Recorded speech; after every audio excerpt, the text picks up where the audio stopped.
Firestorm, man. Nobody calls Han Solo a bitch. Bring him on. I prefer a straight fight to all this sneaking around. I don't know where you get your delusions, laser brain. Oh, come on, bro. It's the wars. Well, we got 2 weeks left until the release of The Mandalorian Season 2, and when you look around, you can see the excitement's really starting to take over. This is The Wars and More. I'm Joe, and of course with me is my good buddy Doug. Hey Doug, how you doing this week? Doing pretty good, Joe. How are you doing? I'm doing pretty good. We're getting closer. Yep, for sure. Closer. I always get anxious when we get close to new Star Wars content. Anxious or excited? Anxious, excited, all of the above. I am definitely excited. I will say that. Yeah. I wouldn't say it's the bad anxious, right? Like, I'm not anxious, like nervous, like, oh no, this is not, what if they screw it up? That's not it. Just kind of like, really jacked, right? Yeah. Well, I guess there are some things that have been rumored that could make you anxious, right? Stuff we'll probably get into later. But for me, yeah. But there's a couple things I can think of. But okay, I mean, more than anything, excited, I'd say, for sure. Oh, for sure. The excitement's definitely at the fore. Yeah, definitely. Well, I guess we'll kick it off with a rumor, right? Yeah, why not? Hey, why not? And this is a rumor that we've talked about in the past, but it's popping back up again, and it makes sense that this one would pop back up because we are 2 weeks away from The Mandalorian. It's related. Right. Why wouldn't the anticipation for something like this grow? For sure. But it's coming back up that Disney is looking to do a spin-off series from The Mandalorian of Cara Dune. Nice. This would be cool. This report this week's coming from LRM Online. They've been, on and off, right? Yeah. I mean, they've been on before, so right, exactly. Got to take it seriously, yep. At least a little bit. Yeah. So, they're saying we don't have any details about what the show would be about. My personal guess would be a prequel series to when we are introduced to Cara in The Mandalorian. This would be very similar to what Lucasfilm is already doing with the Cassian Andor series. Cara's backstory is that she was a human female Alderaanian. I was like, it should say from Alderaan, but right. No, I didn't realize it was Alderaanian. Cara served as a shock trooper in the Alliance during the Galactic Civil War. This could allow Gina Carano to tell Kara's origin story and how she came to be the person she is. Wow. Okay. Words are hard. Yes. I will say this.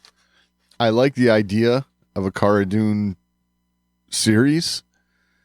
I'd like to see it continue on from where we're at now, though. I mean, this whole idea of Star Wars has done it plenty, right? The prequels. Yeah, George Lucas did a prequel, and it's like everything has to go back and be an origin story. Exactly. We got her origin story sitting from her at a table at a bar. Right. Exactly. Drinking bone broth. That was good enough for me. That's how you get an origin story. Yep. So, yeah, I would like to see new stuff. Where does she go from here? I mean, I don't think it's, God, we are Star Wars fans, so we get like this, yes, but we don't need every nitpicking little detail about every character, Sometimes, this is who I was, this is who I am now, let's go, You know where I like my origin stories in Star Wars? If we're going to do origin stories, in a book. Yeah, okay. Give me a book. And then I can choose to read it or not. Yeah, there is that.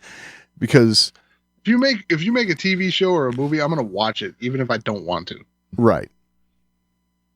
I shouldn't say even if I don't want to, because I want to, but even if I'm not invested in the story, I'll watch this. Yeah.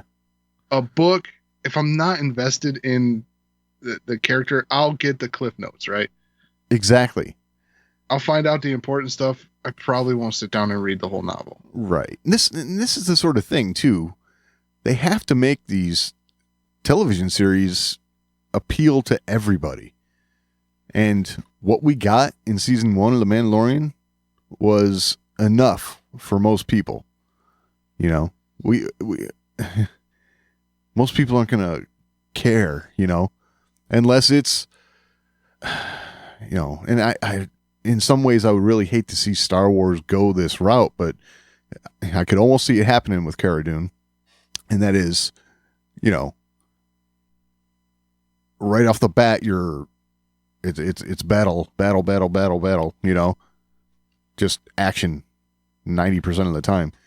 You know, Well, that would be cool, just not as substantive or whatever, not have as much substance, you know. Well, I mean, and do we really need this series right now? Do we really need a Republic Shock Trooper series when we got the Bad Batch coming? You know, true. Good point. Don't need to double down on that. Yeah. Cara, in this particular point in her life, she's a different kind of outlaw than our Mandalorian character. Right. Than Din. Yeah. Yeah, in fact, she thought he was after her. So, right. You know, her being on the run, that would kind of make for a compelling storyline. You know, I mean, she's staying one step ahead of the New Republic. You know? Right. Because she's hunted by both, right? I think so, yeah. Because she's considered a deserter by one and an enemy by another. Right, exactly. Yeah, because after Endor, right, after the Empire fell, you know, she described what it was. It was you didn't want security detail. Exactly. Yeah, quelling riots and whatnot. That's not what she signed up for. So, yeah, that would be kind of cool. That could be the sort of place where you know, she could have a run-in with, you know, who knows, a certain X-Wing squadron or something like that, you know. I don't know, you know, and, you know, people that we've heard about maybe that we haven't gotten a whole lot of screen time from. Yeah.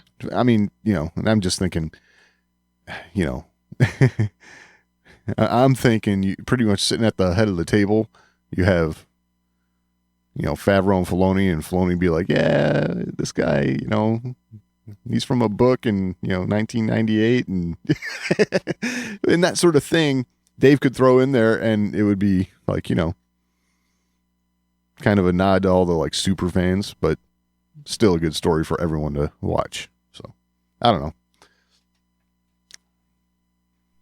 I'm getting a little that'd be deep in the weeds. A good place for Hunter was a big fan of Talon Card. Yeah, exactly. Yep, something like that. Yeah, totally. So yeah, I dig it. I'm with you. I don't really want a origin story. I think the character where she is now is what we're interested in. Yep. Yeah, is there interest in her backstory? Sure, but is that what we really want to see? I think what we want to see right now is more of what we're seeing. Yes. Because in The Mandalorian, she's a supporting character. Yep. We're not getting the Cara Dune story. We're getting, you know, the story of The Mandalorian. Right. Which is awesome. Oh, yeah. But it's fantastic. But they've introduced a lot of very interesting characters. You know, I mean, there's a lot of possibilities here. I mean, even a I doubt Carl Weathers would be up for it, but a Grief Karga series, you know? Right. I could almost see him being on the Cara Dune series. That would kind of make sense to me. It kind of works, I think. But I mean, Yeah, if you take every character that's introduced and say there's going to be a series, okay, pretty soon you're going to be like, all right, enough already. Well, I'm drawing the line at the trio we got, you know? Yeah, true. I'm stacking all of that on top of the Kenobi and the Cassian and all that, as well. Right. But I mean, well, Kenobi and even Cassian. I mean, they've got more extensive stories out there so far. Right. So Cassian, his backstory makes sense. Yes. You kind of got it from him. Right. Cassian, you have no choice but to go in the past. Right, but yeah, there is no future for him. Right. I mean, what do you have, like Cassian's like an exception to the rule. He's a Force ghost. He comes back. He's like, what the hell? Why am I blue? Yeah, right. Yes. Actually, I'm kind of liking that. That'd be funny as hell. Yeah. Once again, it just goes down to it just ends up being one of those things where I'm like, oh, it'd be funny for him to be going around going, boo. Yeah. Right. But yeah, I mean, we got Cassian's version of his backstory. Right. I do have a feeling that we may see a little difference in his backstory than what he told. I think you're right, because this is, again, Star Wars set this out years ago. It's a point of view thing. And not only that, but I mean, you even look at how he was as a character throughout the course of that movie. In the beginning, it was at all costs, right? Yes. He was ready to off her dad, like, oh yeah, for sure. He kills his informant on. So right. This is a guy who was an at all cost guy. And you have a feeling that for him to get that way, okay, yeah, something bad happened, but I bet over the years as he's stewing on that, the way he puts that in words, telling it to someone else, maybe even amplified what actually happened. Oh, I gotcha. Because he had years of just stewing on everything that happened. Yep. So I'm sure it's bad, right? Yeah. Yeah, but on the other hand, the Empire, it was pretty bad. I could see the Empire coming down with a heavy hand wherever he lived and, making life hell for his family, friends, town, whatever. And that could, leave a lasting impression on the man. Well, I'm sure. So yeah, that's a origin story that it makes sense. Yes. And then Kenobi, we're getting a middle ground story that was a big mystery and gap for us, right? Yeah, but really, it's a continuation of the character, right? Well, no, in a way. Well, in a way, yeah. After 3, before 4, yeah. It's an expansion of the character. It's an expansion of the character because you're telling a story in between 2 points, which we know. Yeah. We know he's like this at this point. We know he's like this at this point. Like, so. Right. Yeah, that's something that Ewan keeps saying too, as of late. That he's excited about trying to play Alec Guinness, which that's great. But I almost Alec Guinness. Still like to see, the Ewan McGregor side of Obi-Wan Kenobi in there too. Well, yeah, I think this is going to be that though. This is going to be him putting an Alec Guinness flair on his character. Yeah. But it's going to be important for him not to forget that he is Obi-Wan Kenobi. Exactly. And he needs to be in that presentation of Obi-Wan Kenobi. He can't go try to go full Alec Guinness. Right. That won't work. He's got to leave himself in there. He's got to leave himself some room. For sure. So, yeah. Wow, we started talking about Cara Dune and we talked about Cassian and Kenobi. Yeah, I know. I mean, anything else? Let's just throw it all in, right? Well, Cara Dune series, I'm for it. I just don't think a prequel is the way to go. I just think we should, pick up from the present and move forward. That's going to be the way to go as far as I'm concerned. Yeah, and I think this is going to be a very similar situation to what we saw in season 1, where there's going to be some... They're not going to be side by side all the time. Exactly. There's going to be stuff happening that's not side by side. And we talked about this before with the way DC was doing stuff with the Arrowverse and right. The way Marvel was doing stuff with their film. There's crossover stuff, right? I think there is great potential for this. It's a successful formula. Yeah. I mean, it worked with Daredevil and Punisher and, man, I'm not great at Marvel. So the rest of the Defenders, right? Was it Luke Cage? Oh, yep. Is it Luke Cage? Yeah, I think so. Yeah. Johnny Cage's Mortal Kombat. And what was the other one? Oh man, never mind. Yeah, I'm not sure. I'm not gonna get it. Jessica Jones, got it. Excellent. Nailed it.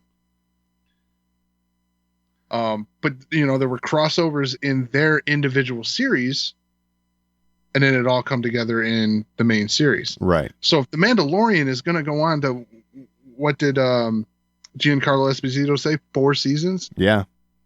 I mean, there's room now for season 3 to be, here's a spinoff, here's a spinoff. It's going on at the same time. These characters aren't together right now. Right. But they kind of meet in each other's respective series. And these could even offset the Mandalorian. These would fill the gap in between Mandalorian series seasons. Yeah. And then bang, here they're back together. Gang's back together. Gangs back together, come together for a, let's call it a feature length, maybe 90-minute episode that spans all 3 series. Or like I said, they all go together again. And then, 1 week you're watching the Cara Dune series, 1 week you're watching the Mandalorian, 1 week you're watching, X other character. Right. And, then you're watching the Mandalorian again, and all these episodes tie in together in a 4-episode event. True. That don't come out all at the same time. Yeah, I like it. It's very comic booky, and I kind of like that. But it would be something where, like, instead of waiting a week to get the continuation of the story, you're waiting 2 or 3 days. Yeah. And then that was the beauty of the Arrowverse stuff is normally you wait a week for the continuation of that story arc. Right. And then they do this crossover event where you wait 2 to 3 days for the next part of the story. Gotcha. And it's all those, different series characters together handling a bigger threat than what you would see on just one of the series. Right. Individual. And I got to say, I still like the idea that if maybe you could take these, 3 episodes or whatever it would be and just mash them all together so that it's like a movie kind of thing. Yeah. That'd be kind of cool. Oh, and I mean, when you watch them on the, like the streaming services and stuff. Yep. A lot of times, maybe not. Maybe it is on one of the streaming services. I saw it. You could watch it just like Crisis on Infinite Earths, and it was all 4 episodes, and just watched them back to back. That's what I'm talking about. Yeah. Yeah. That would work out really nice. I like that. So I really dug the way DC did it because, each one had like a big thing, right? It was Crisis on Infinite Earths. It was, it had this, big villain. It had its own title for, Right. 4 episodes. Right. Which again, very comic book like. Oh yeah. Very comic book like. But it worked. Yes. It worked really well. And Disney already has experience with this because they did it with those Marvel series. Right. Disney had a hand in all that, Punisher and Yep. Daredevil and all that. So Interesting thoughts. I like it. And hey, maybe these rumors it makes will come for true. great television. Yeah, for sure. And I think it'll work for The Mandalorian even more because The Mandalorian already feels like a feature film. Yeah, absolutely. So then you do something like this and it's going to be like, damn. Yes. All right. Well, stepping away from the movies a little bit. I've talked at times about tabletop gaming, right? Yep. Tabletop gaming. Love tabletop gaming. Right on. First, I got to find this. All right, here we go. When you lose your notes. So Disney does a tabletop board game called Villainous. Okay, you take on the role of a Disney villain and you play against other villains. So typically with a group of 2-4 players. Okay. And you got your own little board, and I don't really want to explain the mechanics of the game. That's not right. But yeah, you take on the role of a villain and you compete against other villains for, resources or whatever. Okay. And they got villains like Cruella de Vil, Maleficent, Ursula. So these iconic Disney villains, right? Yeah. And it makes for a really fun game because they all have their own abilities. You have heroes that work against you because you have like 2 different decks. You have, your like ally deck, and then you got a heroes deck, which is what works against you. Okay. That's funny. Wow. Yeah.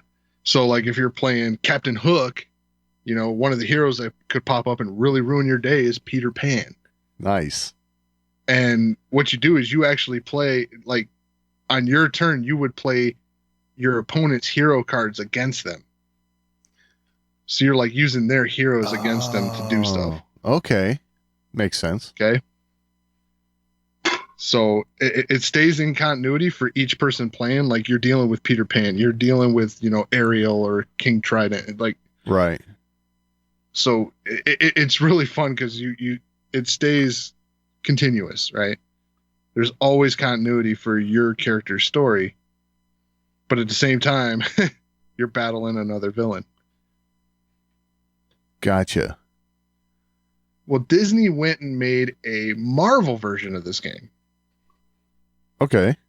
Okay, so there's a Marvel Villainous out. So your most popular Marvel villains like Thanos and, Loki, things like that are now available in this game. Completely separate, standalone, doesn't play, like, you can't play Thanos against Maleficent. Okay. But makes sense. Yeah. Completely different skill sets. Right.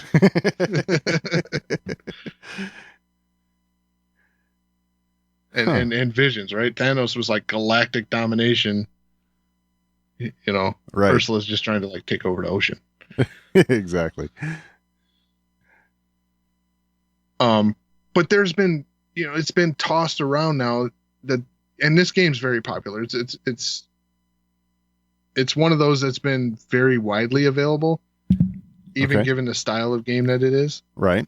Because the style of game that is really attracts like people who are really into tabletop gaming and like the 30-minute games that you can get out of the way. Right. Gotcha. and play multiple different types of games a night. Yep. And that's how we like to play. We like to play tons of different games. Like, we find something that looks interesting in the store, look at the back of the box, like, oh, that looks cool, we'll buy it and play it. Right. Sometimes it works out, sometimes it don't. Yeah. But this one worked out really, really well, and it's a really, really fun game. But what I was getting at is, since they did Marvel, there's been talk of a Star Wars version of this. Ooh. And it makes nothing but sense. Yeah. Star Wars has some great villains. Has like the most evil villain ever. Right? I mean, arguably, Vader is that. Is Vader the most evil villain? Or just the most powerful and feared? Well, okay. However you want to put it. I mean, I Because I think guess the most evil villain, it definitely still probably belongs to Star Wars, which is Sidious. Sidious, right? But I mean, even his name was like, damn. Right. But I mean, they definitely have the most iconic villain of all time, which is Darth Vader. For sure. I mean, find someone who doesn't know Darth Vader. Good luck. Yeah, exactly. So, man, this sounds like it'd be fun. This is something I could get into, like with Star Wars characters, especially knowing these characters and their their story arcs so well. Right. And I'll tell you what, like, as far as like a family friendly game, the Disney villainous game, I can't speak for the Marvel. I haven't played it yet. I don't even know if it's out yet, or they just announced it, or what. I haven't seen it yet. I'm sure I'll get my hands on it though. But yeah, it's very family friendly because it's not really hard to learn. It's actually very easy to learn. That's a plus.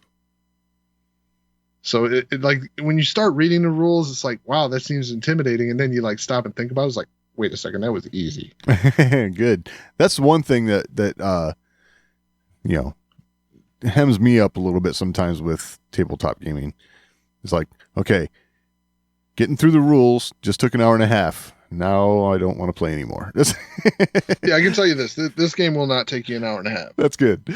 I mean, there will be some things if you're not like, so people who play tabletop games pick up on a lot of these kinds of mechanics really quick. Okay. Because they've seen it. Right. In multiple other games. But if you just take that extra second, right? Step back, read it again, and be like, oh, that makes sense. Gotcha. So it's really easy to learn. But like I said, the way it's written is a little confusing at times. But it's still not that bad, like I said, when you just take a step back and look at it. So, okay. But once one person gets it, they are able to put it into normal people's terms. Right. That's usually what I need. Very easily. That's usually me. I'm the guy going, okay, so what does it mean? And then it's explained and it's like, got it. Okay. Yeah.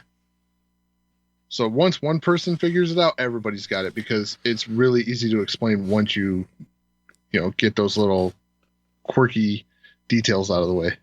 Right. And there's very few of those with this game, but there's a couple.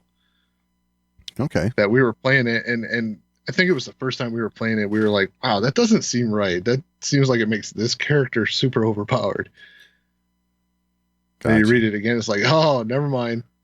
Yeah, your character sucks now. Okay. So, yeah. But, so, as far as Star Wars villains that you think would make good villains for a game like this, obviously Darth Vader. Right. Right? Emperor Palpatine has to be in there. Yes. What others would you think of? Like, we should obviously stick to canon, I would think. Okay. But they don't have to just be like super powerful villains, right? Because you got Captain Hook going up against the magical Maleficent, right? Yeah. So it can be any villain. They're gonna come up with abilities that balance it. So other villains that you think would make good additions to this? All of them. All of them. So what you're saying is you could have Hux. Yeah, if you in really this as wanted to, well. you could have Hux. Okay. So I mean, clearly you would have Vader, Sidious, Kylo Ren, Snoke, and then you'd have to probably. Oh, you could go Bane. Another Sith, right? So, man, you could even. So you could have Thrawn. Yep, you could have Thrawn. You could have Boba Fett. Boba Fett. I was just gonna say you could go as well in Star Wars to characters that aren't necessarily Empire or Sith. So They just have to be a villain. Right.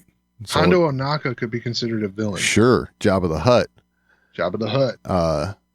Yeah, Boba Fett, like you said. You know, Jango Fett would be a villain. Yeah. Yep. Hell, on the right day, Lando could be a villain. Yeah, exactly. Yeah, I did have that thought, but I didn't want to say it.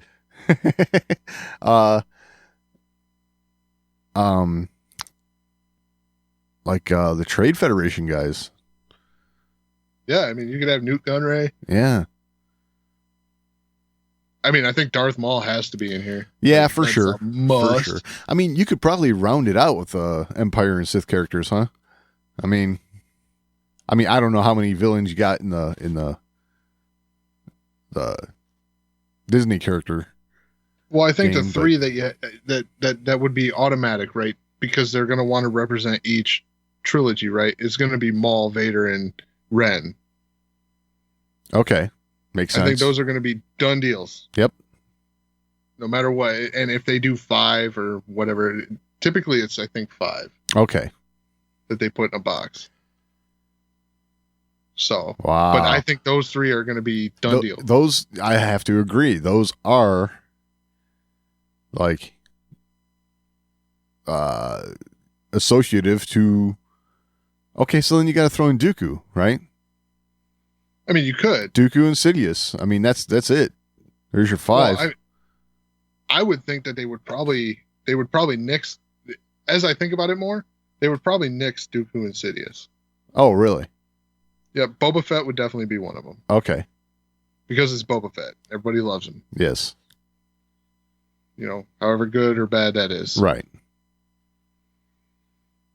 And then I would say you would have to have a 5th one that is probably not a Force-using villain.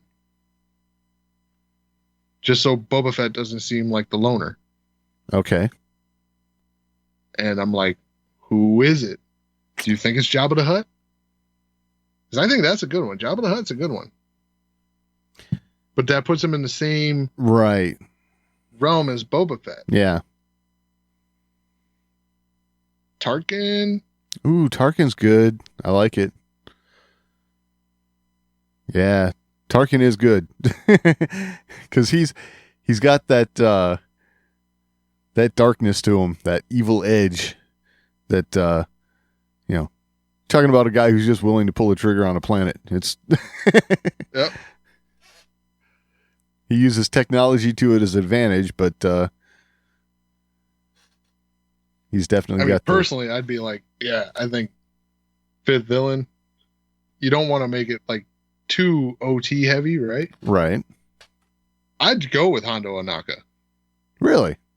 I think it'd be a fun villain. He's going to be a pirate. He's going to have wacky abilities. Right. Because he's going to do weird stuff, right? Yeah, absolutely. He's got good people to show up as his hero cards. You're going to see Anakin and Obi-Wan, Ahsoka, stuff like that. True. Good point. I think Hondo Ohnaka turns out to be the perfect addition to this game. Just so long as you get to use some of his catchphrases during the game. I think you have to. I think you would have, that would be a requirement for playing Hondo Ohnaka. Yes, exactly. You know, it'd definitely be. Oh no! Look at the time. Yeah, right. You're not the first laser sword wielding crazies I've ever met. Yeah. Yeah. Vader plays a card. You think you're the first laser sword swinging crazies I've had to deal with? I love that line. It is. It's good. That was the moment that I'm like, yeah, I like this character. Yes. No dispute after that. Yeah, for sure. I know Anaka is a great one. So yeah, I'd say this game needs to happen. Just they've made a great game. You know, great enough for it to swing into Marvel. All right. If it's good enough to swing into Marvel, it needs to swing into Star Wars. That's all I'm saying. Well, if we go by Disney's track record with such things, I'm sure we will eventually see it. Yeah, because they like money. It's yeah. I mean, who doesn't like money, right? Like, exactly. I like money. You like money, right? Apparently, Disney's they like proven it. They really like money. So. Apparently, they like it more than we do. Because we're always the ones saying, "Here, take our money." Yeah. They're better at getting it than us for sure because they take it from us. Yes, exactly. And willingly, right? We're like, yeah, sure, here, take it. Exactly. I'm gonna come see this movie in theaters for the 5th time. Yep. Yep. So, yeah, you got to look at Star Wars fans like that, right? Like, hey, we got to make this game. Look, they go to the movie theater 5 times. Yes. They're gonna buy this game. Yes.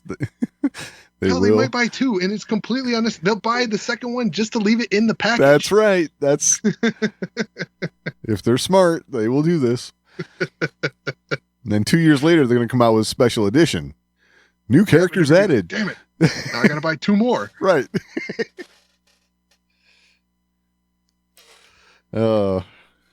Take our ideas. So I think we're in agreement. This needs to happen. Yes. Whether it's good or bad is still up in the air, but it needs to happen. That's right. Have something to add to the conversation? Or you just want to let us know how we're doing? Email us, show@thewarsandmore.com. That's the best place to get in on the action. But if social media is a little more to your liking, @TheWarsAndMore on Twitter is always a good place to interact with us. And we're also on Facebook, facebook.com/TheWarsAndMore. And of course, your portal to this and everything else, The Wars and More, is thewarsandmore.com. All right. So for months, we've been talking about how streaming could be killing the box office. Yes. And, recent Disney moves kind of back that up a little bit. So on Monday, this past Monday, Disney revealed that in order to further accelerate its direct-to-consumer strategy, it would be centralizing its media businesses into a single organization that will be responsible for content distribution, ad sales, and Disney Plus. Ooh. So Disney is restructuring to focus on, direct to streaming content. Yes. Which, this is a good thing, in my opinion. I think they need more. I think they need more new and original stuff. We'd all like to see more Star Wars stuff, but I think they, they've got plenty of avenues they can go down with Disney Plus and bring new content to it. Even what's the one portion? National Geographic, is that it? Yep. Even stuff on there, nature doc stuff and all that. That would be great to see all kinds of new stuff to go check out, even on that end of it. Well, there's a lot of things that go with that, right? Like when you have a third party involved, one, you got to deal with their scheduling, Right. right? So Yep. now you got to work around that. So you have a product that's done, you're teasing for 6 months before they can release it because they don't have a time slot. Right. Well, if you're going right to your streaming service, you can put it out as soon as it's ready, Exactly. and you're not paying someone else to do it. Yep. So this was a move that I think everybody saw coming down Broadway, right? Yeah, Like, for sure. and then as far as movie theaters go and the big productions go, we knew that was getting out of control. Yeah. If nothing else with movie theaters, I think you can say there's a whole lot of uncertainty there. As far as how they're going to come out of everything at this point. Right, but you look at the moves that would probably typically be big production projects. Like, just pick one out of a hat. Take for example, The Witcher, right? Yep. The Witcher, back, even 5 years ago,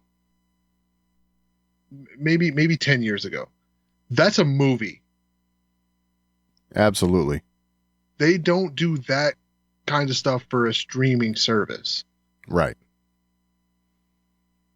But they did it at, and it would have been a movie that would have cost, $200 million. Yeah, probably. Plus. Yeah. Yep. And then you got marketing on top of that. So you need this movie to make 500 million plus to break even. Right.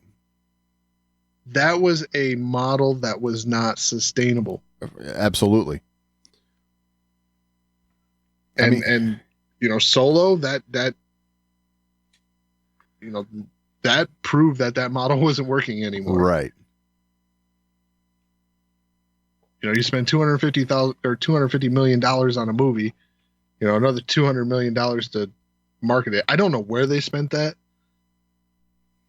but apparently they did. Yeah.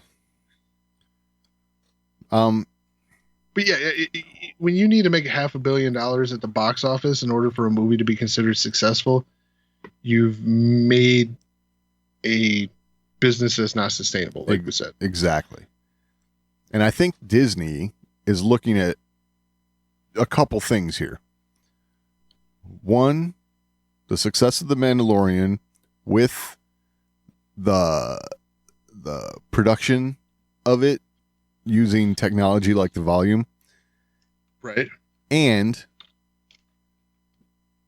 they must feel like they had a quote unquote successful release of Mulan. Right. So, I mean, I think that cinched it for them. It had to have, because and I have no idea how well that release went, but I mean, it had to be well enough for them to say, you know what, this is going to be the future. And I think that, coupled with the uncertainty of how theater franchises are going to come out the other end of everything going on in the world. So, right. So Mulan had just to kind of expand on that. Sure. Mulan had a rocky start. Right. Didn't do well right off the gate. Had a lot of bad press. Right. Yeah. But now we're looking at Mulan and as far as like streaming films right now. Yep. It's towards the top of the list. Really? Now. Okay. So it was a little delayed, but it's doing all right. That might be indicative of streaming too. Because you're going to, every franchise has its hardcore fans, So I'm sure there was the people who are going to pay for Mulan no matter what. And there were the other people who said, maybe I'll wait, maybe I'll get it, I don't know. And when their friends who paid for it said, you've got to check this out, okay, I guess I'll get it. I mean, it's kind of how it works, right? I mean, and you can kind of see how things build popularity builds on streaming services through word of mouth. And word of mouth is via social media and stuff, as opposed to movies hitting a theater and it's a giant opening weekend release, right? Right. It kind of works a little different. I think the streaming services popularity can swell, whereas, in theaters, if by the second weekend you haven't boomed, you might be looking at taking it out of the theater. Now, I believe Mulan is not exclusive to Disney Plus right now. Oh, it's not? So from what I'm looking at, it's available other places for that same price that you can get it for on Disney Plus. Well, that's kind of jacked. It's kind of smart in a way. It's smart. It's a broader release. And this isn't saying that you don't have to use Disney Plus to do this with some of these services, because, well, for one of them, yeah, it doesn't make sense. But I'll just give you the rankings. Okay, so on Apple TV is third. Wow. As of Monday, October 12th. Okay. Mm-hmm. On Fandango now, it's number 1. Wow. On Google Play, it's number 3. So it's sitting in a good spot, and it's number 3 above movies that are like $6.99, $5.99, and this is sitting at $29.99. Really? Okay. Yeah. That's even more interesting. So the movie's doing okay right now. I don't know what the total is going to be like, because it really did have a rocky start. Yeah. Like, they were calling it a bust when it first came out. Right. But I think that might have been unfair because of like what I was just talking about. I think it might take a minute for it to gain traction. Seeing as how you can just watch it from your home whenever you want. Right. If I don't get to it this weekend, okay, I'm busy, maybe next weekend, whereas, a lot of times if you're a big fan of something like we are with Star Wars, opening weekend, everything else can wait. It's, same way with the Marvel franchises, right? People have got to go see those opening weekend. People don't want to get spoiled, that kind of thing. So I got some clarification here. Yeah. Okay, so Mulan did open up to other platforms beyond Disney Plus. Okay. At $29.99. So I said Apple TV, Fandango Now, and Google Play, right? Right. So both Apple TV and Google Play are ranked by number of transactions. Okay. While as Fandango Now is ranked by revenue. Okay. Mulan's number 1 on Fandango Now. Makes sense. Yeah. On Apple TV, it's sitting at third at $29.99, but the number 1 and number 2 films are $3.99 and $6.99. Right. Makes total sense. So I bet from a revenue perspective, Mulan's probably ahead. Yeah. So it's doing okay right now. Yeah. I mean, looking at the list, it's not like it's up against blockbuster films, right? Right. It's up against stuff like, what's this, Trump Card, Ava, I don't even know what the hell that is. The thing is, though, we are in a time of flux here when it comes to films because, we have other things that are bound to be the quote unquote big blockbusters. Like, let's say, Wonder Woman 1984, right? That thing has been put on the shelf for quite a while now. And, I'm not sure when we're going to see it at this point. I forget what the last time I heard it was, but, I'll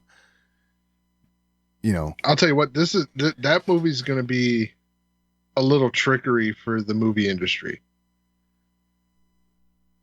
Okay. it's gonna seem like everything's okay because that movie is so sought after. Like people want to see that film, Yeah. big time. And this wait has done nothing but increase that desire to see that film. Right. Wonder Woman's gonna do $1 billion.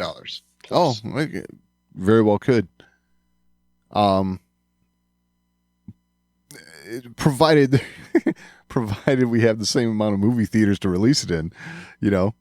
I'm clearly speculating. I just don't, I don't know how long they can hold out, how much longer they can hold out, doing what they're doing right now. So, but we'll see. Well, the model doesn't, the business model for them doesn't do well with what's going on right now. Exactly. So yeah, they're in trouble. Yeah. But I'll say this. So Bob Chapek, the CEO for Disney, now it's confusing because it's still Bob. Right. But he said he would not characterize this move as a response to COVID. He said, I would say COVID accelerated the rate at which we made this transition, but this transition was going to happen anyway. So this is what we were talking about. And we were talking about this before the pandemic. Yes, absolutely. That the streaming services, especially when Disney said, look, we're going to do this. Yeah. We knew Disney was going to go all in for their streaming service. Oh, absolutely. This is the sort of thing. I think we were talking about it, let's say January. We were saying, yeah, in 5 years, we're going to see this kind of stuff, movies being released right to these services. Well, guess what? Before the end of the year hit, it's starting to happen. So exactly what he said is true. COVID accelerated the game plan for sure. Right. And remember, we talked about movie theaters are going to end up being this niche thing. Yes. Yes, there'll be far fewer of them. Smaller crowds. Yep. I mean, they're being forced into that because of the pandemic, and that's just going to accelerate that transition. Yep. I think the day of the movie theater and the weekend trips to the movie theater, it's coming to an end. Right. Yep. The movie theater is going to become a couple times a year we go see this show, right? Yep, absolutely. We talked about it, likening it more to like going to see a live musical, something like that. Right. It's going to be more of a high-end experience. And I think that's going to, it was going to head that way anyway, but I think, again, with everything that's happened, you're going to have far fewer theaters, and the ones that remain are going to have to reinvent themselves in order to, stay afloat. Yeah, and I mean, you look around the cinema marketplace before that, right? Like films that aren't as big budget and crazy special effects are doing just as well as films that do have that. Right. And those companies got to be stepping back and going, man, do we really need to do all that? People don't seem to care. Right. It apparently seems to be more about the story. Who'd have thought? Yeah, exactly. Yeah. I thought. And then, and we talked about what they're doing on the Mandalorian right now and the ground they're breaking with the volume. Yep. And just the different things they can do now for, less money. Right. In the long run. Yes, in the long run. Yep. They can, they can keep that thing running all the time. They pull one crew off. And when I say crew, I mean cast. They can pull one cast off, keep the same crew on, and all of your other backgrounds are loaded into the volume, and you're shooting two different shows from one day to the next. That kind of thing is going to be the model of efficiency for making film and television. So, right. And, we talked about The Mandalorian being expensive for TV, right? Right. It's $10 million an episode, right? Yeah, I think it'll end up being more, but yeah. Right. It ended up being more, but around, let's just say $10 million an episode, just to be, yeah, as say like that be where the market would head, right? This is going to be the new target. We're going to make episodes for no more than $10 million. Right. You make 8 to 10 episodes, 30 minutes to an hour, yep. $10 million an episode. That still comes in under what you're making a 2.5 hour movie for in these big blockbusters. Oh, absolutely. Because you're spending $250 million to make Avengers. Right. If you could do Avengers in, a 10 episode season at $10 million an episode. Right. That's 10 hours of content for $10 million or $100 million. Yeah. Compared to 250 for 2.5 hours. And I gotta say, I feel like I was entertained every bit as much, or if not more, by The Mandalorian than some of these $250 million blockbusters. Oh, agreed. It doesn't have to be super crazy, right? Right. I mean, yeah, that's nice to see from time to time, but hell, I can do that once every 3 months. Yeah. Go pay $20 a ticket. Right. So when you were reading from the article, do you still have that up? Can you read the beginning portion of that again?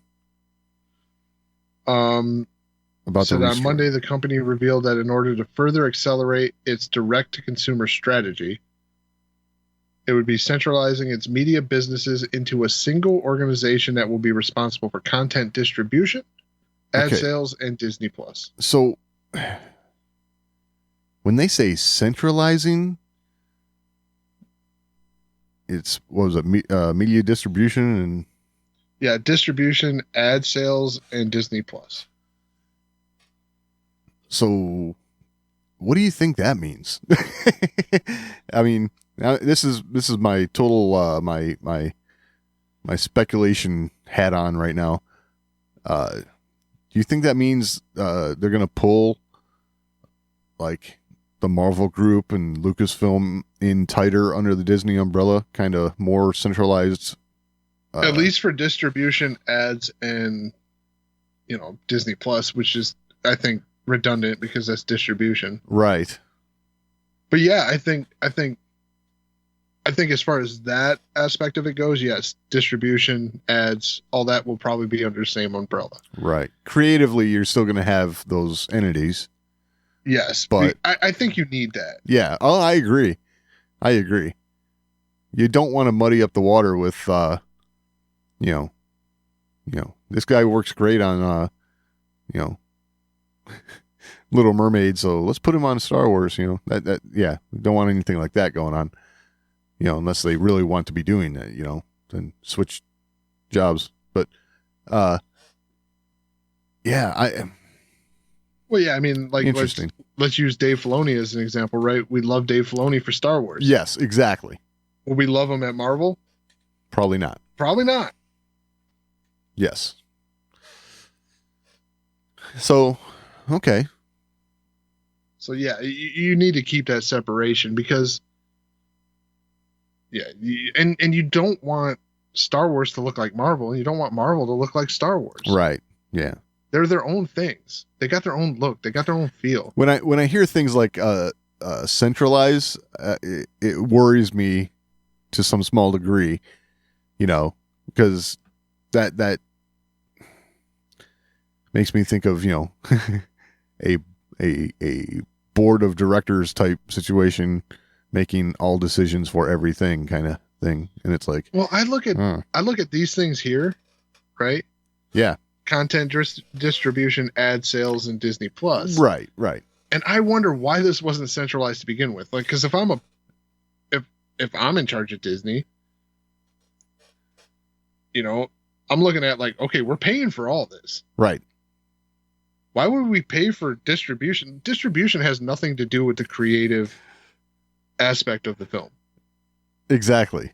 Why would we have a Lucasfilm distribution, a Marvel Studios distribution, a Disney distribution for, your princess films and things like that?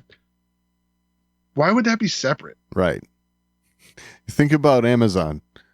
Now we see a bunch of Amazon trucks where we used to see UPS and FedEx and DHL. I mean, that's kind of like doing the same thing, bringing distribution into a centralized thing. I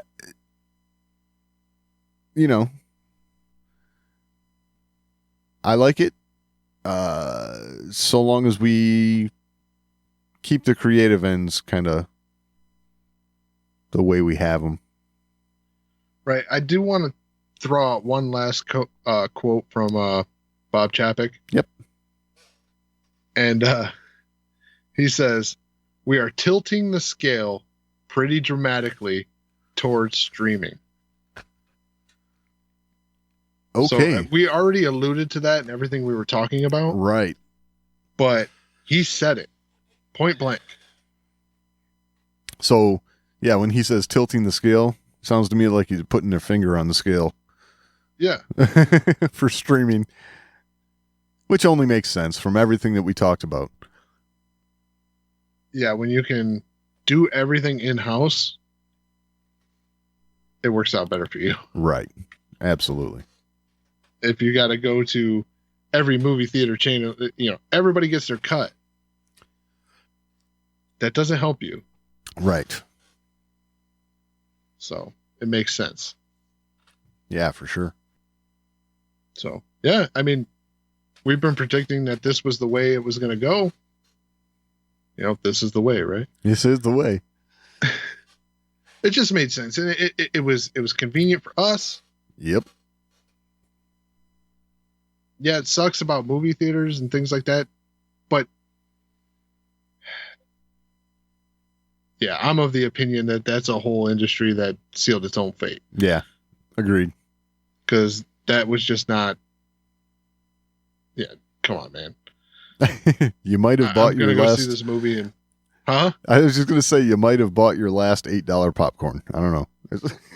Yeah, that's the kind of stuff. I understand that they're not making a good enough cut on the film. Sure. To keep the doors open, so that's why popcorn has to be $8. But dude, I mean, we're talking about 34 cents worth of popcorn here. Exactly. So $8, really? Yeah. And the butter's like, I mean, it's delicious, but it's all oil. Right.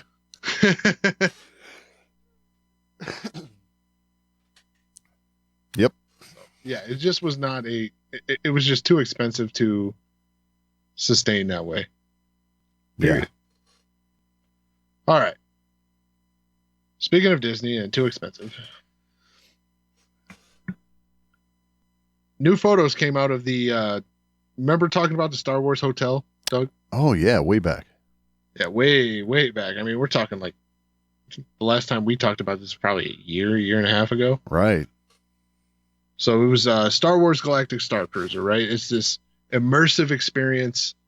It's going to be like being on a starship in the Star Wars universe. Right. That's what they say. Yeah.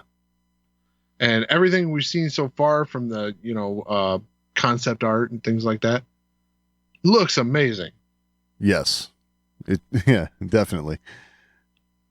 It's supposed to be this whole immersive experience, right? Right. So there's photos that come out recently showing the progress in Orlando. Okay. I was like, oh, look, cool. We can mention that. Wow, it's really making progress. This thing might be opening soon. And this sent me down a rabbit hole. Uh-oh. Because I'm like, I couldn't remember. Like, I remember talking about it. I thought it was like $900 a night we talked about, right? Right. And I was like, I got to look at that. Like, just to make sure I have my information correct when we talk about this tonight. Sure. And I start looking, and I'm like, whoa, what happened to the $900 we were talking about? Because everywhere I'm seeing, Doug. Yeah. Dude, they're talking like $3,000, $3,300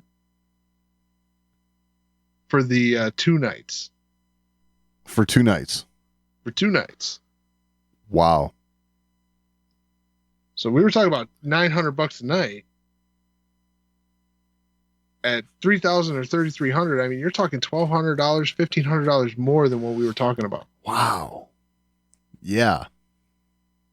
per person. Whoa. Here I am. I was sitting here thinking, well, $3,000, a couple nights for the family. That's per person. Per person. Wow. Now they do have. This is the only thing I could find out about, like a family package Okay. or something like that. And this is where I kind of question this pricing, right? All right. Because I'm like, man, I think about me and Chris Land. If we go $3,300 a night, 3,000, so we're looking at $600 to $6,600, or not a night for the 2 night stay. Right.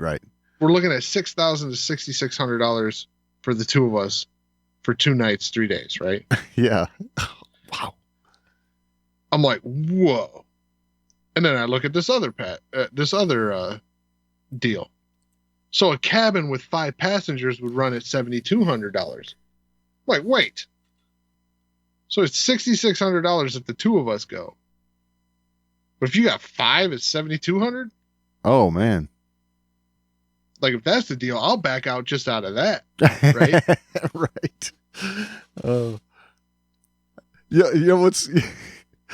Oh, the sad part is, here I am thinking, man, for 5, that's a deal. That's a real deal for 5 people. Over $7,000 for 2 nights. 2 nights. Oh my gosh. I mean, I'll say this. I mean, this thing looks bitchin'. Oh yeah. I bet it's going to be great. But $7,200 for a family. Holy crap. $6,600 for the 2 of us. Yeah. Which I can't emphasize enough. That is bullshit. Right. I understand your 5. frustration. $7,200, $6,600. Oh. Right. But okay, so when you first told me the pricing, I was thinking, man, my family of 4, that would be like $12,000. And then you say, hey, it's only 7 for a 5-person cabin or whatever. And it's like, wow, what a good deal. That's a good deal. What am I thinking? Oh my God. I'm saving like $5,000. Yeah. Oh man, that's one thing I could never stand. Like, is like, oh, but they were on sale, so I bought 10 of them. It's like, but we only need 2. Right. Exactly. Yes. It's kind of the model, isn't it? It's we're going to make this so expensive that when we cut the price in half, you're going to feel like you got a great deal. Right. Oh. Now, we were talking earlier that as Star Wars fans, we just kind of throw money at them, but this is getting a little ridiculous. there are limits. Now, this is speculation on what they think it'll cost, right? Okay. Disney has not come out and confirmed or denied any of this. Oh, okay. So I wonder if this is actually kind of like feelers that Disney's putting out through certain channels to kind of gauge response. It's like, hey, if we could charge that. Either that or they're not denying it because they're like, it's going to be $4,000. Right. But I mean, like, I'm seeing all kinds of things. People are justifying like, oh, it's going to be like a cruise. It's like, yeah, but a cruise goes somewhere. You got gas to pay for, right? Like, This is a building that stays in the same damn spot. Yeah. And I get it. I get that it's supposed to be this whole immersive experience and everything, but man, I better get to blast something. Right. Like, yeah. I want real fire. For real.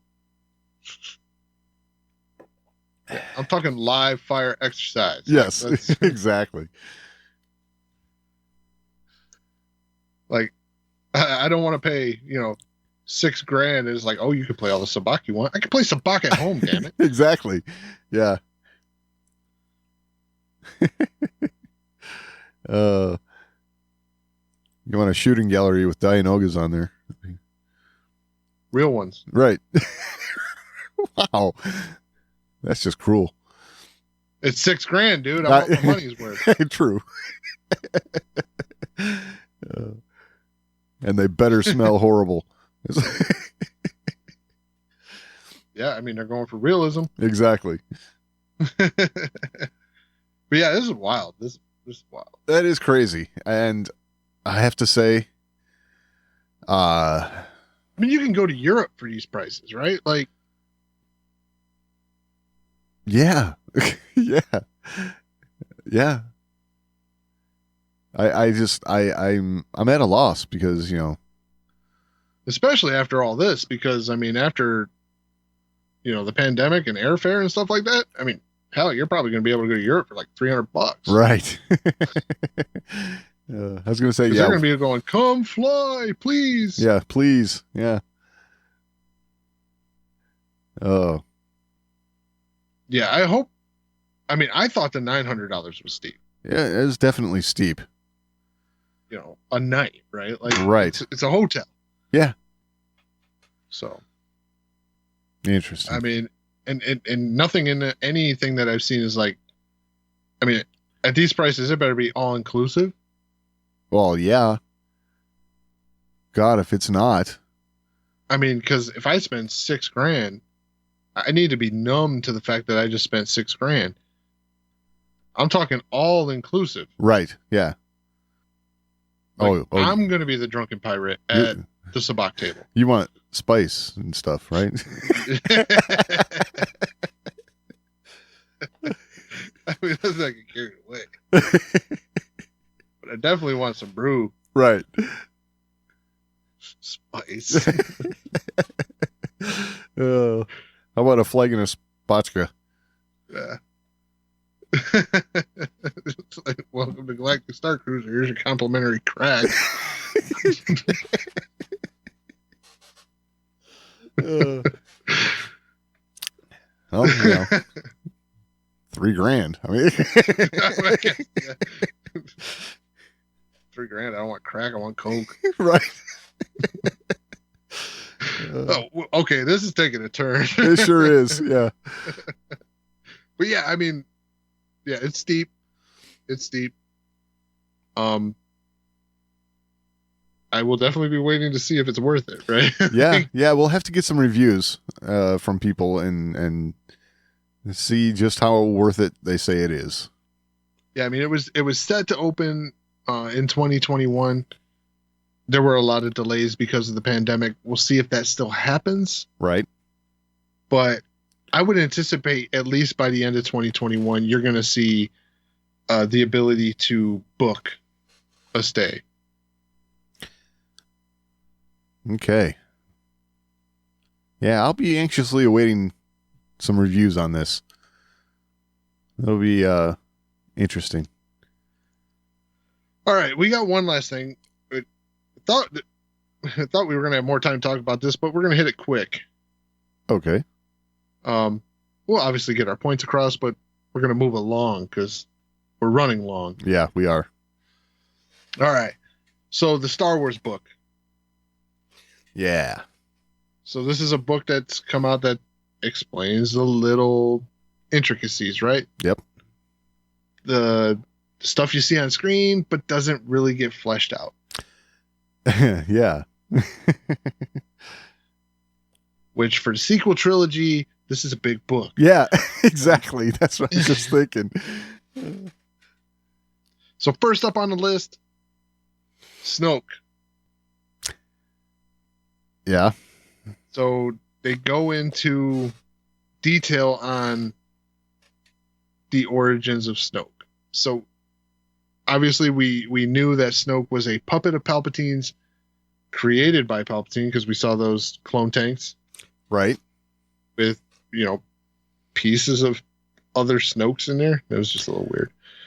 Right. Yes. We know what you mean, though. Yeah. But they put a name on it. Okay, so when you look at the holocron file in this book, is the way they put the bio, right? Right. Called a holocron file. Species for Snoke. Genetic strand cast. And in parentheses, it has artificial. Okay. Okay. Yep.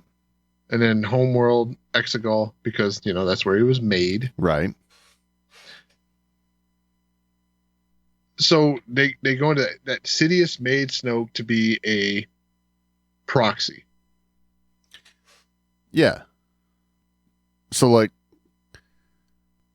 pretty much all of that we kind of got from the movie. But, I mean, they do expand on that he has free will. Okay. Yep. But his actions and goals are still orchestrated by Sidious. And I read that. I'm like, okay, he's got free will. But everything he does and everything he wants to do is orchestrated by Sidious. I'm like, how the hell is that free will? Well, yes. Caught myself there. That kind that kind of thinking actually goes back to like the old EU, where they go in depth in talking about how the Emperor was kind of controlling everything, as far as like the battles and things, and it sparks from when he was talking about oh, you're talking like Last Command, right? Yeah, everything has happened as I have foreseen, kind of, and all that. Well, I mean, in the Last Command, he was actually sitting there looking out the viewport, actually controlling how the battle kind of played out, kind of tilting favor one way or the other. Yes, that's the idea. I still don't understand how that's free will. Right. Yeah, it's like, okay, so you have total free will. You can do whatever you want as long as it's what I want you to do. And then it meets the goals that I have set out for me. Oh, okay, sounds good. Yeah, I mean, I don't know. This is a little where this. Correct me if I'm wrong here. Didn't Snoke say he saw the rise and fall of the Empire? Yeah. Okay. He's either lying then, or Sidious made him way back when. Right? Well, I'm getting nitpicky. I'm going to, come right out with that. But, I'm just thinking that, they should take all this stuff into account. It's kind of like, yeah, like in the room when they're like planning 3 movies. Right. Not in a book after the fact. Hey, wait a minute. And this guy said this, that guy said that. Right. Okay, so it's this. Right. So we got to make it fit into this. Yeah. Yeah. That's one problem a lot of people have with the sequels. Yes. And like I said, I'm really stuck on this line. Snoke has free will, but his actions and goals are still orchestrated by Sidious. That's not free will. Like, that's literally saying, like, okay, he has the ability to go to the bathroom when he wants, but when it comes to real stuff, he has to do everything Sidious wants. And he has no choice in the matter. Because it's orchestrated by Sidious. That's not free will. Agreed. It's a little weird. Free will would have been like Snoke would have had the ability to say, you know what, I'm done with this. I'm going to take this guy out. Right. And for as powerful as Snoke was supposed to be, the way they talked about him, like in The Force Awakens and stuff,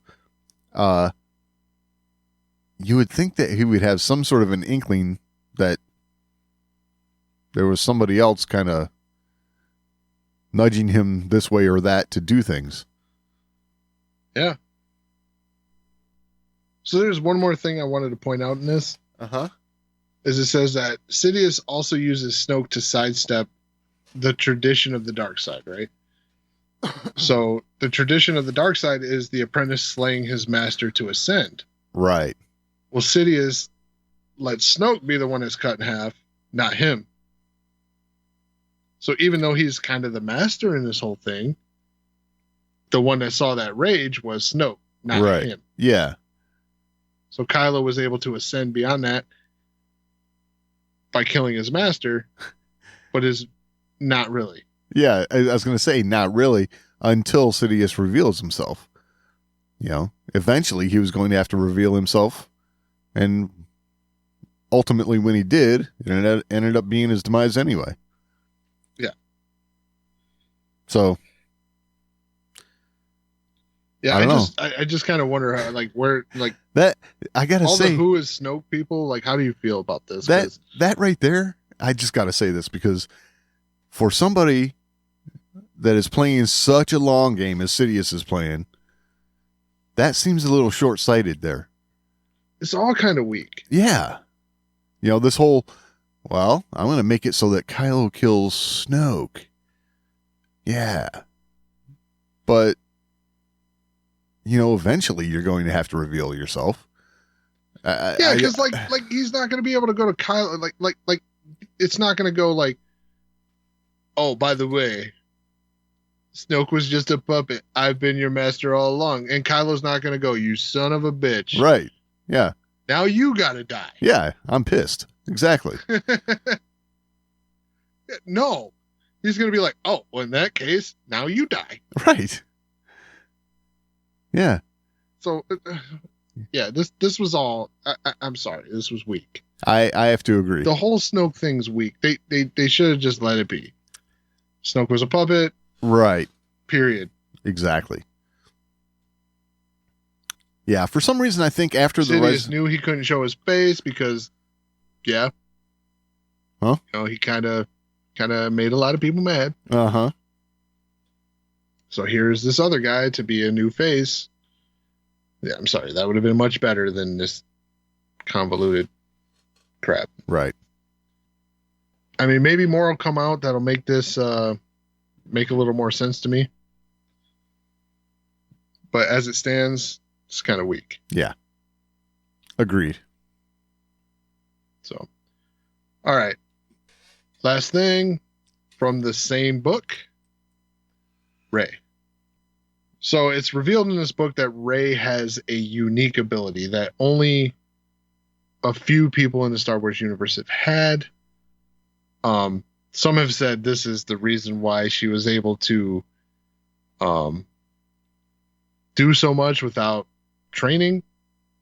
I don't see that in the description here. Right. But here, I'll go ahead and read this. This says, some Force abilities require years of training, a form of instinctual aptitude, or a very strong connection to the Force to access. A small number of Force users, including Rey and Cal Kestis, have the rare ability of psychometry, which allows them to learn about people or events by touching an object associated with them. Okay. Right. That doesn't explain her rapid learning. Right. I think her rapid learning was in the beginning, like, it's instinctual, right? She's a Palpatine. Yeah. It was the same for Palpatine as he rose, at least in the Plagueis novel. I have to say,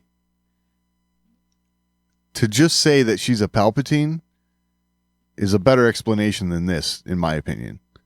Yeah, like you can touch an object and be like, "Oh wow, this is what they were doing." Yeah, I'm gonna touch a blaster.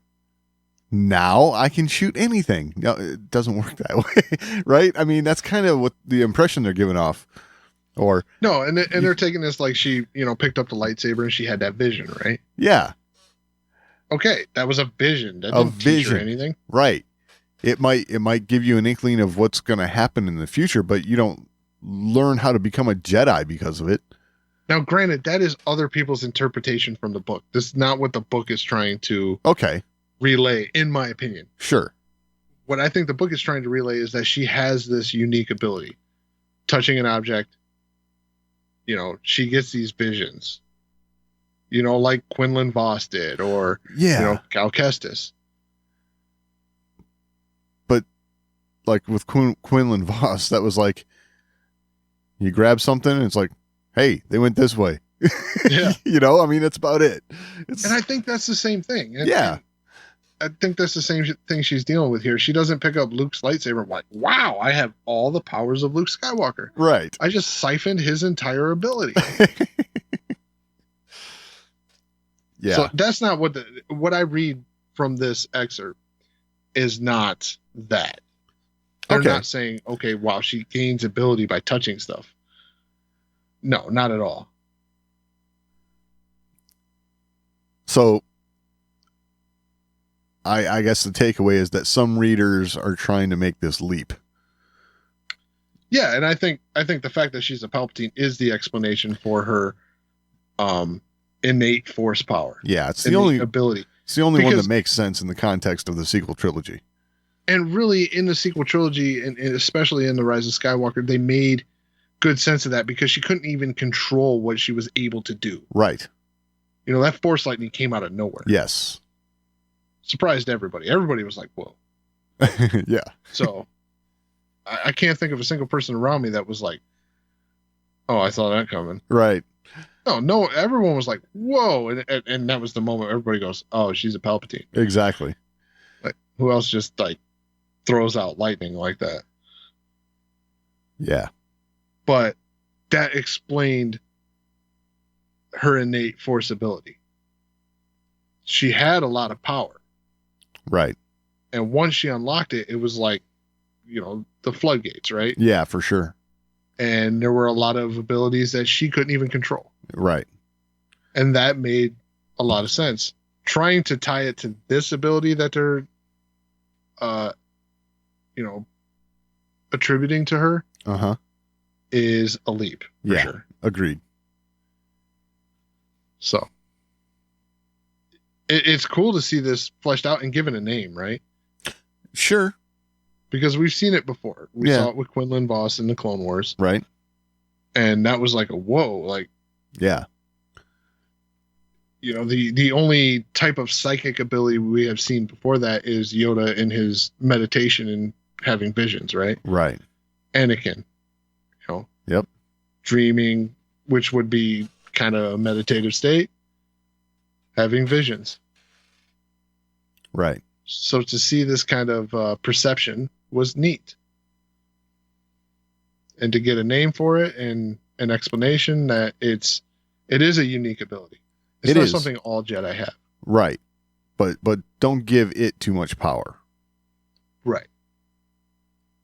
It has its pluses, but it probably has just as much power to cloud a Jedi, Right. because you could use this against a Jedi, right? Oh, I bet. If you're someone like Palpatine who, you know, he was orchestrating Anakin's visions. Yes. If you have a Darksider like that with ill intent, you touch something, now they're playing with your vision, and you're thinking something you shouldn't be thinking, because that's not going to happen unless you do what he wants you to do. Right.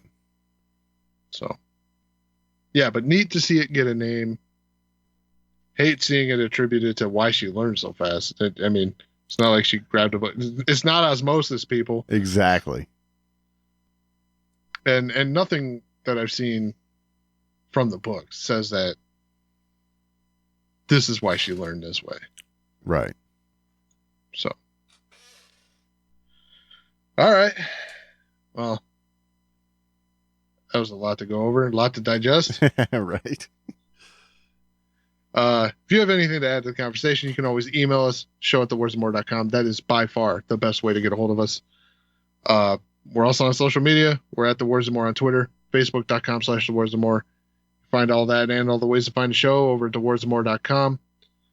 Any final thoughts this week, Doug? No, I think that covers it. All right. We will talk next week.